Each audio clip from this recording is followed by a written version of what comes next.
आपका पहला सवाल है, निम्न में से कौन सा युग्म सही है? तो आपका राइट आंसर हो जाएगा उपरोक्त सभी। दाब का मात्रक पास्कल होता है, ऊर्जा का मात्रक जूल होता है और बल का मात्रक न्यूटन होता है। तो यहाँ पे यह सभी ही सही है। अगला प्रश्न है, सामान्य ताप पर शुद्ध जल का पीएच कितना होता है? तो आपका राइट आंसर हो जाएगा 7। चलिए अगला प्रश्न है आपका, ब्लैक होल की परिकल्पना किसने दी थी? तो ब्लैक होल की परिकल्पना जो है यह दिया था जॉन मिशेल ने। किसने? जॉन मिशेल ने। अगला प्रश्न है आपका, सिंधु घाटी सभ्यता के प्रमुख नगरों में से कौन सा गोदीवाड़ा के लिए प्रसिद्ध था? गोदीवाड़ा ऐसी जगह होती है जहाँ पर नावों को रखा जाता है। तो आपका राइट आंसर होगा लोथल, जो कि गुजरात में पड़ता है। अगला है आपका, भारत के संविधान में नागरिकता का प्रावधान किस भाग में है? तो भारत के संविधान में नागरिकता का प्रावधान भाग 2 में है। अगला प्रश्न होगा आपका, भारतीय संविधान का कौन सा अनुच्छेद राज्यपाल की नियुक्ति से संबंधित है? तो राज्यपाल की नियुक्ति से अनुच्छेद 155 जो है आपका संबंधित होगा। अगला प्रश्न है आपका, भारत में हरित क्रांति का मुख्य संबंध किस फसल से रहा है? तो आपका राइट आंसर हो जाएगा गेहूं से। चलिए अगला प्रश्न है आपका, त्रिपक्षीय व्यापार का अर्थ क्या है? तो त्रिपक्षीय व्यापार का अर्थ होगा 3 देशों के बीच व्यापार। अगला प्रश्न देखिए आपका, जो कि है जनसंख्या घनत्व को किस रूप में व्यक्त किया जाता है? तो जनसंख्या घनत्व को प्रति वर्ग किलोमीटर जनसंख्या में व्यक्त किया जाता है। अगला प्रश्न है आपका, पर्यावरण शब्द सबसे उपयुक्त अर्थ क्या है?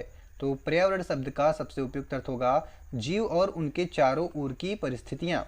चलिए आपका अगला प्रश्न होगा, और जो कि है भारत का सबसे बड़ा प्रायद्वीपीय पठार कौन सा है? तो दक्कन का पठार भारत का सबसे बड़ा प्रायद्वीपीय पठार होगा। अगला प्रश्न है आपका, ध्यान दीजिएगा, उत्तर प्रदेश का सबसे बड़ा प्राकृतिक संसाधन समृद्ध क्षेत्र किससे संबंधित माना जाता है? तब का राइट आंसर होगा गंगा यमुना मैदान से।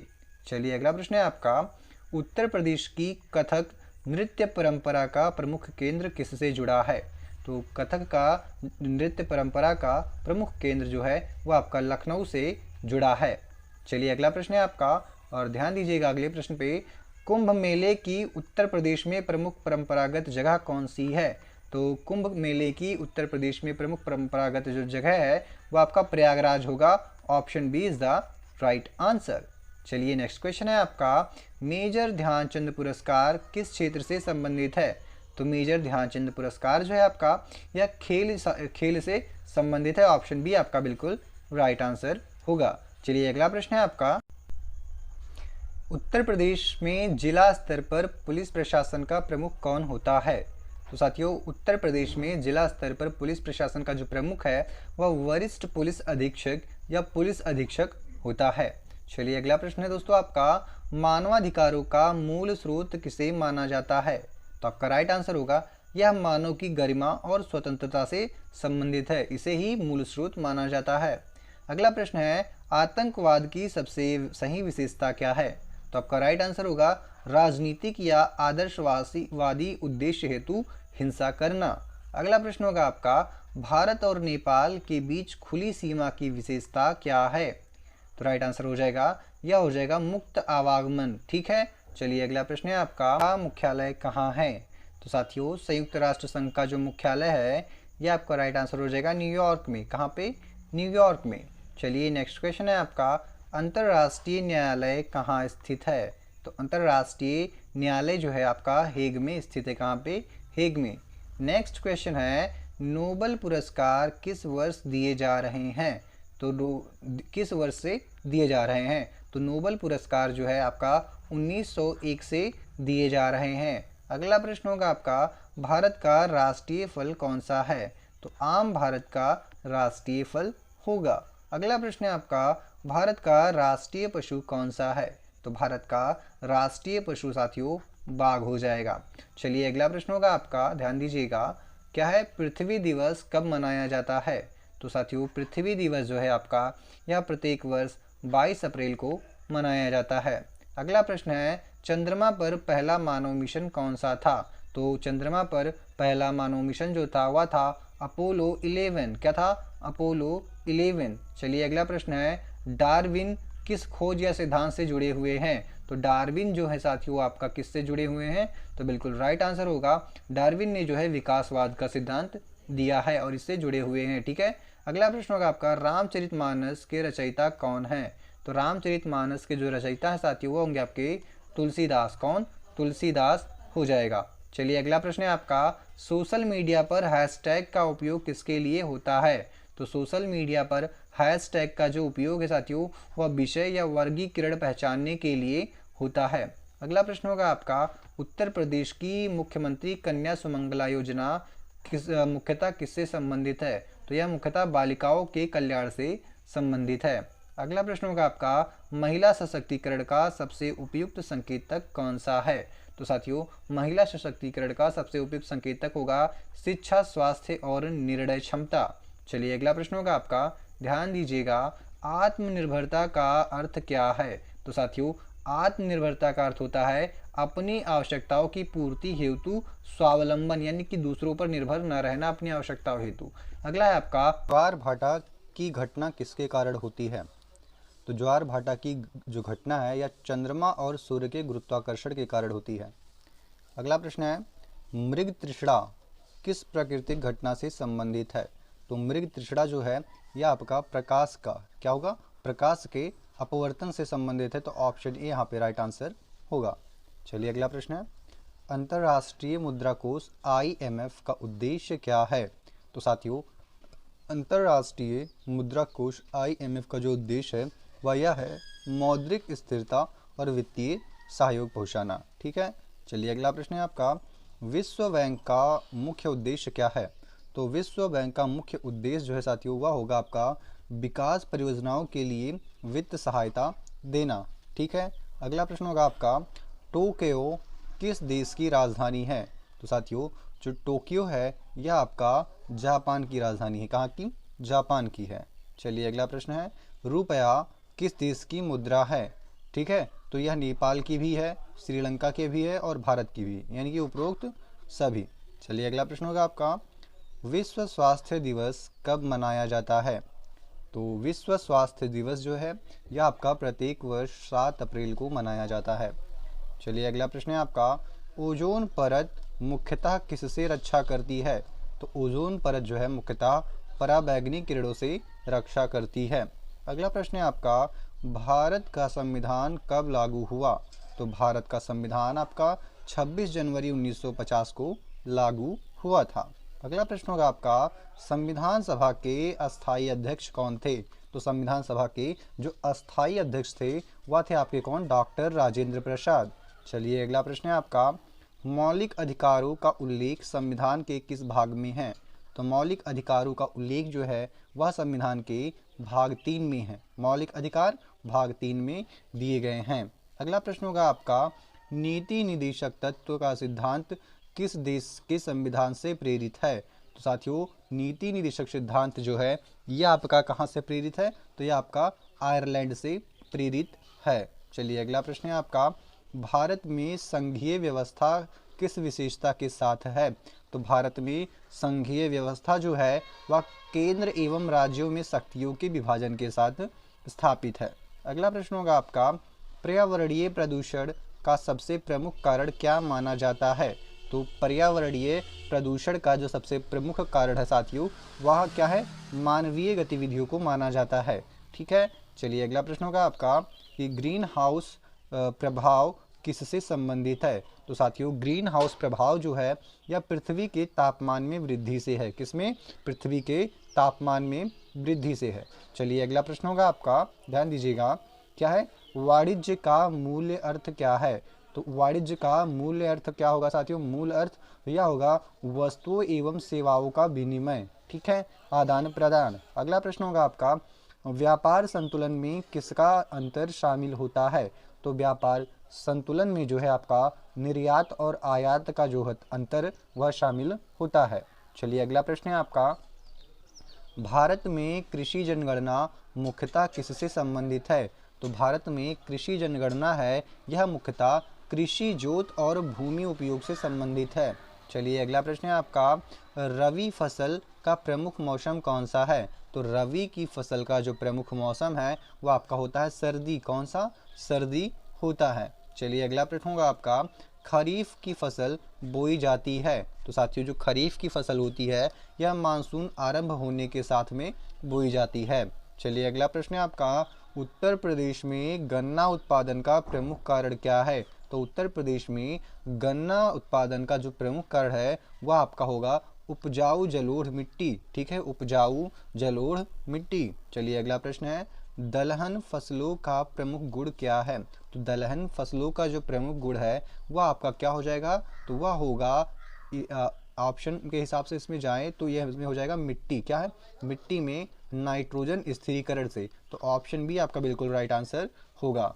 चलिए अगला प्रश्न होगा आपका, लघु उद्योग की प्रमुख विशेषता क्या है? तो लघु उद्योग की प्रमुख जो विशेषता है साथियों वह कम पूंजी और श्रम प्रधान होता है। चलिए अगला प्रश्न है आपका, ई कॉमर्स का अर्थ क्या है? तो साथियों ई कॉमर्स का अर्थ होता है इलेक्ट्रॉनिक माध्यम से व्यापार। ठीक है, ऑनलाइन व्यापार जिसको हम बोलते हैं। चलिए अगला प्रश्न है, उत्तर प्रदेश की सबसे लंबी नदी कौन सी है? तो उत्तर प्रदेश की जो सबसे लंबी नदी है वो आपकी गंगा नदी होगी। चलिए अगला प्रश्न है आपका, भारत की सबसे लंबी नदी कौन सी है साथियों? तो भारत की भी गंगा नदी ही सबसे लंबी नदी होगी आपकी। चलिए अगला प्रश्न है कि थार मरुस्थल यह किस राज्य में स्थित है? तो साथियों थार का मरुस्थल जो है यह आपका राजस्थान में स्थित है। अगला प्रश्न है आपका, चिल्का झील किस राज्य में स्थित है? तो साथियों जो आपका चिल्का झील है यह आपका उड़ीसा में स्थित है। कहाँ पे? उड़ीसा में स्थित है। अगला प्रश्न होगा आपका, उत्तर प्रदेश का राजकीय पशु कौन सा है? तो उत्तर प्रदेश का राजकीय पशु बारहसिंघा होगा आपका। चलिए अगला प्रश्न है आपका, उत्तर प्रदेश का राजकीय पक्षी कौन सा है? तो उत्तर प्रदेश का जो राजकीय पक्षी होगा वह होगा सारस। क्या? सारस है, जिसे क्रॉन्च भी बोलते हैं। अगला है आपका, कुसुम योजना किससे संबंधित है? तो साथियों यह जो कुसुम योजना है यह आपका किससे संबंधित होगा?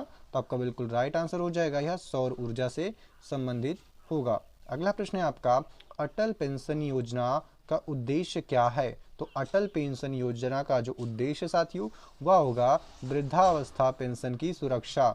चलिए अगला प्रश्न है आपका, स्टैंड अप इंडिया योजना किसके लिए प्रमुख रूप से है? तो स्टैंड अप इंडिया जो योजना है साथियों यह प्रमुख रूप से अनुसूचित जाति और जनजाति और महिलाओं के लिए होगी। ठीक है, चलिए अगला प्रश्न है आपका, उत्तर प्रदेश में काकोरी कांड किससे जुड़ा है? तो साथियों यह जो आपका काकोरी कांड हुआ था यह क्रांतिकारी गतिविधियों से जुड़ा हुआ है। चलिए अगला प्रश्न होगा आपका, काकोरी कांड किस वर्ष हुआ था?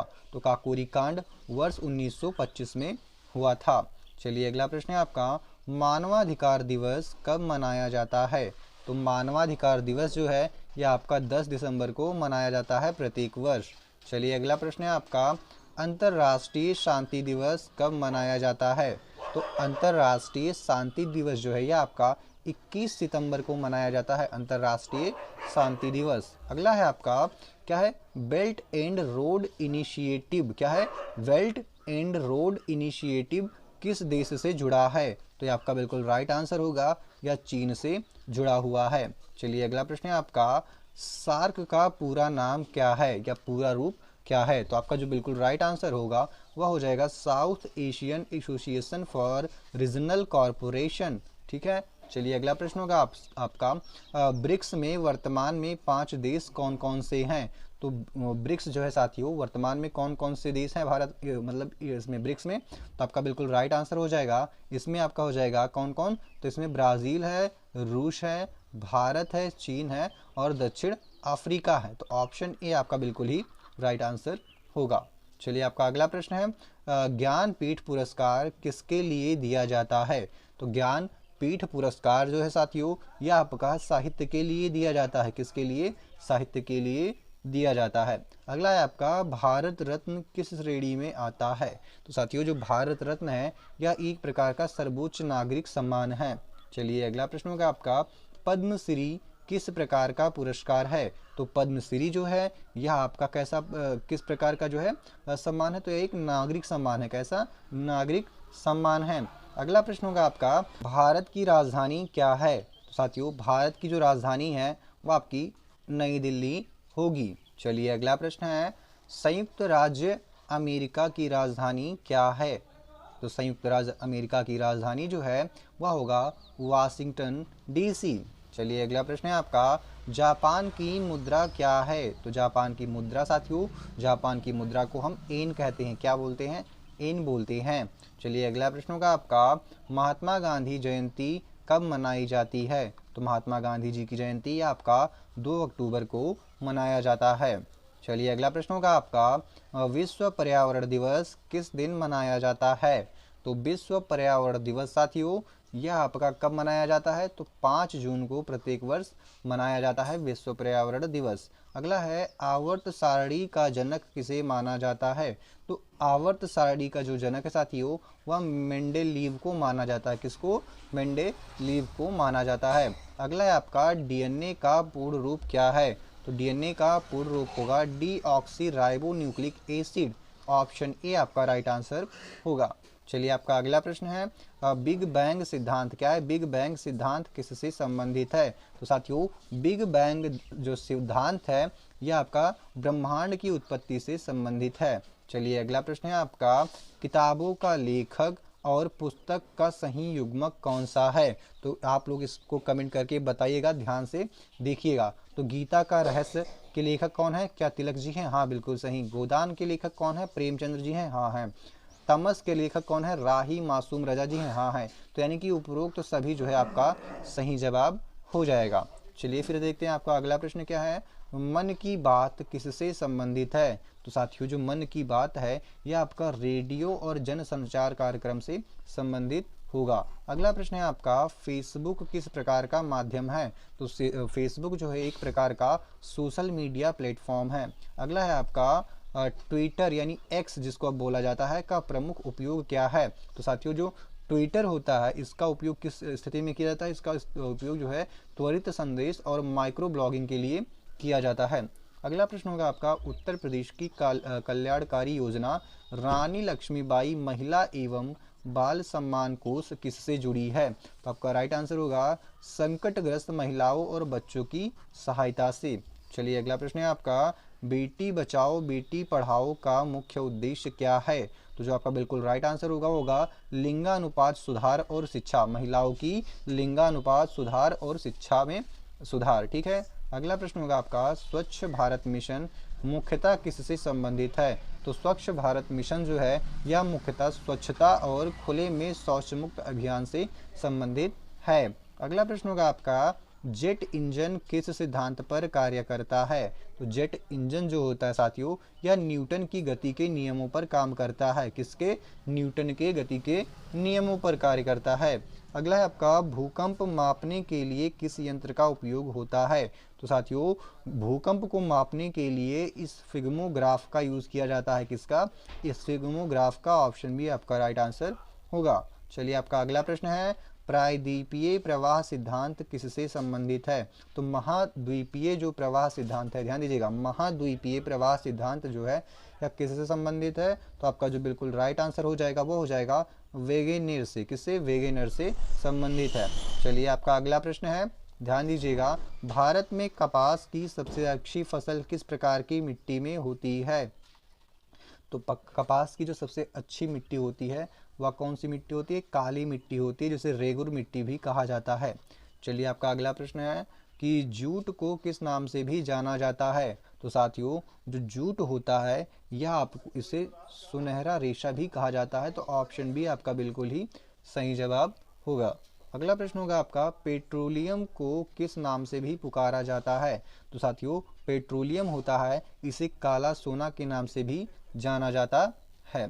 चलिए अगला प्रश्न होगा आपका, भारत का कौन सा पड़ोसी देश दलाई लामा से ऐतिहासिक रूप से जुड़ा हुआ है? तो दलाई लामा जो है साथियों कौन जुड़ा हुआ है? नेपाल, तिब्बत, चीन, म्यांमार या भूटान? तो आपका राइट आंसर हो गया चीन या तिब्बत। ठीक है, ये दोनों ही जुड़े हुए हैं। तो ऑप्शन बी आपका बिल्कुल ही राइट आंसर होगा। चलिए आपका अगला प्रश्न होगा, तो लद्दाख भारत के किस प्रदेश या केंद्र शासित क्षेत्र में शामिल है?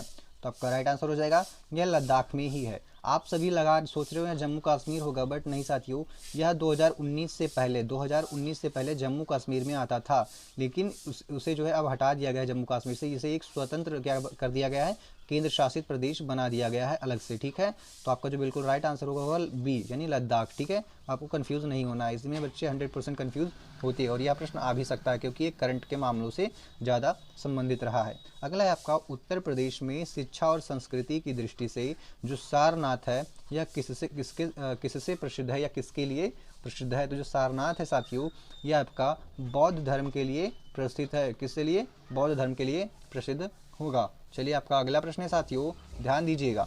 प्रयागराज किस कारण से राष्ट्रीय स्तर पर विशेष महत्व रखता है? तो साथियों यह संगम और कुंभ परंपरा के लिए, किसके लिए? संगम और कुंभ परंपरा के लिए जो है विश्व स्तर पर महत्व रखता है। तो ऑप्शन बी आपका बिल्कुल राइट आंसर होगा, राष्ट्रीय स्तर और विश्व दोनों स्तरों पर जाना जाता है। ठीक है, तो साथियों इसी के साथ में हमारी यह वीडियो यहीं समाप्त होती है।